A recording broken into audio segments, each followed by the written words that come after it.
So, you've chosen the plague room. An interesting choice.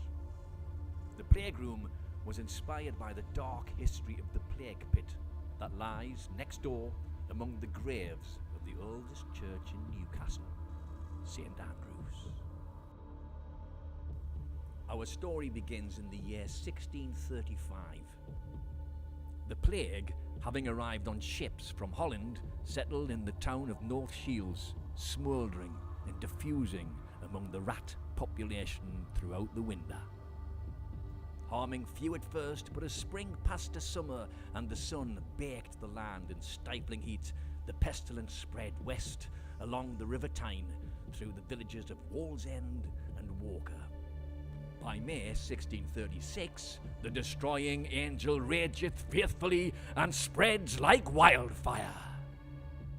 Ring around the rosy pocket phone. You'll be familiar with the nursery rhyme Ring a Ring a Roses, which refers to the red pus-filled boils afflicting the sick who...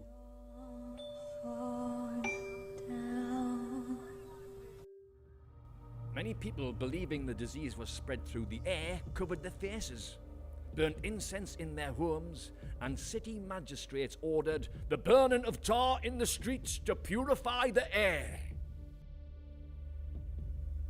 The grave diggers and the churches couldn't cope with the number of dead, so hundreds of victims were buried together.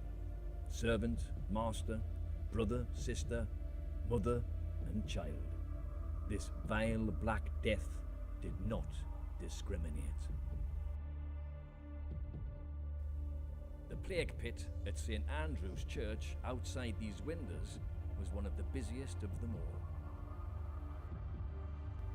Plague doctors knew of no cure, but found employment in easing the suffering of the afflicted. On entering a plague house, they would set about their work.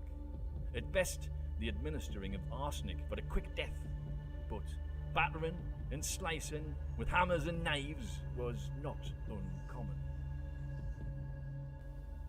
Other people believed the visitation of the plague to be a punishment from God himself, and religious fanatics marched the deserted streets, chanting and lashing themselves, seeking deliverance from the Lord.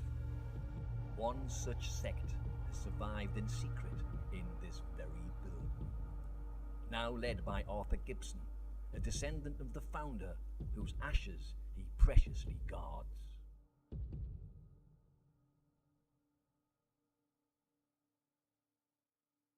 Arthur was very close to his mother, and when she passed away, he became steadily more deranged and has adopted the persona and appearance of a medieval plague doctor.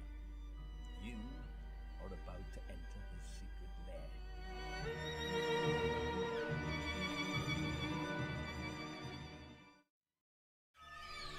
You have 1 hour to solve his traps and remove the ashes to break the power of the cult. He returns in an hour. Good luck.